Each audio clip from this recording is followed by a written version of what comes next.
Good morning, brethren, and welcome to another bright day.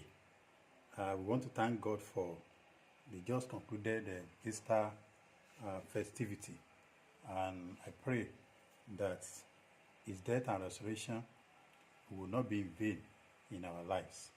We learned a lot of lessons for the week activity of the last days of our Lord Jesus Christ on earth. I know in churches and various Bible group, we have been studying or we studied the activities, most especially from the triumphant entry up to the crucifixion and the resurrection of our Lord Jesus Christ.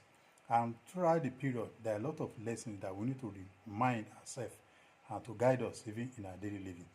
The last time we talked about Christ's humility, which he displayed by riding donkey to Jerusalem and also washing the feet of his disciples.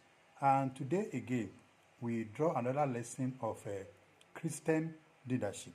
Christ talking about servant leadership. And that is why in the book of Matthew chapter 20, verse 26 to 28, in this passage, Christ make distinction between worldly leadership style and the Christian leadership style approach. He said, but among you, it will be different. Whoever wants to be a leader among you must be your servant. And whoever wants to be first among you must become your slave.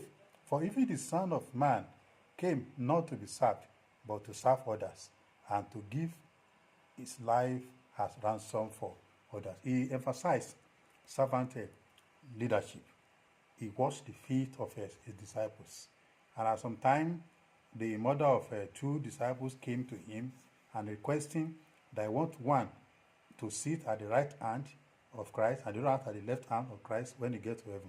And that's why Christ said, who among you want to be a leader must all be ready to serve. That he also came not to be served, but to serve others. So we are leaders in various capacity. As husbands at home, we are leaders.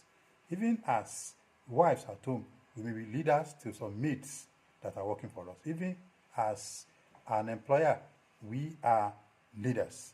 So Christ wants us to lead by example, be ready to serve. We should not see ourselves as somebody to be served always. We should also be ready to serve. I remember when I was still working, one day in one of our offices, somebody left the tap running, and the whole place was filled with water.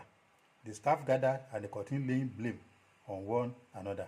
When I got there as their leader, so they came to call me, Oga, this has happened. When I got as a leader, what should I do to motivate this? I quickly took broom, threw paka, and I started working to at least to dislodge the water. So immediately everybody said, no, Oga, please drop it. But before we know, within few minutes, 30 minutes, the whole place had been cleared because I was able to lead by example.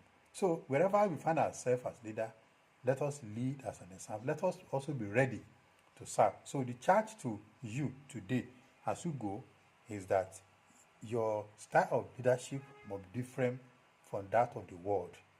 You must put Christian approach to your leader wherever you find yourself, maybe in your place of work, at home, wherever you have the ability or capability or the opportunity to lead. Remember that you also are to serve. Because Christ said he came not to be served, but to serve others. God bless you as you take to these lessons, and I pray these lessons also will have meaningful impact in your life. Thank you. Have a wonderful day.